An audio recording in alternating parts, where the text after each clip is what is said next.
As a counselor, I spend a lot of time helping parents understand human development. Years ago, I also taught undergraduate psychology, and human development was always my favorite subject. Why? Because it's fascinating to me that every stage of life matters. Children aren't just learning math, reading, and life skills. They're developing beliefs about who they are, whether they're safe, whether they're loved, whether they matter, and how they fit into the world around them. What many parents don't realize is that every stage of development comes with important emotional and psychological needs. And the way we respond to our children during those stages can shape the message they carry into adulthood. A baby is learning, am I safe?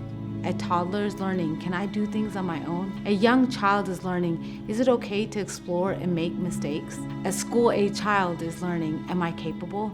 And a teenager is asking, who am I and where do I belong? The reason this matters is because our response often becomes our children's inner voice. When we respond with patience, connection, grace, and guidance, we help build confidence, security, and identity. When we respond with patience, connection, grace, and guidance, we help build confidence, security, and identity. When we respond from fear, shame, pressure, or unresolved wounds, those messages can follow them along after childhood. That's why parenting is about so much more than managing behavior.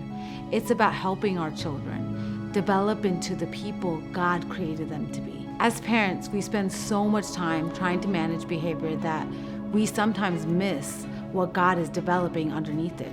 As a counselor, one of the biggest things I've learned is that children aren't just growing physically. They're developing emotionally, mentally, socially, and spiritually.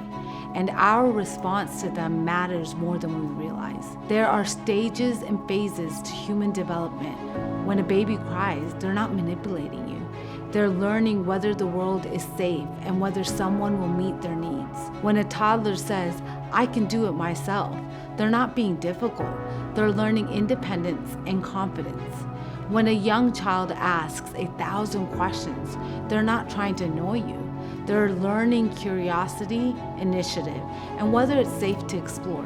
When a school-age child struggles with homework, sports, or friendship, they're learning whether their values come from who they are or what they achieve. And when a teenager starts questioning everything, including you, they're not necessarily being rebellious. They're trying to figure out who God created them to be. Here's where it gets important.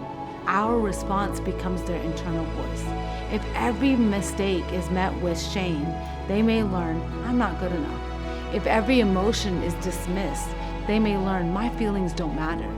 If love feels connected to performance, they may learn, I'm only valuable when I succeed. But if they experience grace, correction, and connection, they learn something different. They learn, I am safe, I am loved, I can fail and still belong. I have value because God created me. The goal of parenting isn't simply behavior modification. It's helping our children develop a secure identity with Christ, because one day our voice becomes their inner voices. The question is, what are they hearing? Are they hearing fear, shame, and pressure? Or are they hearing grace, truth, and the love of our Heavenly Father? That's why how we respond matters so much. We're not just shaping behavior, we're shaping hearts and personalities that will be taken into adulthood.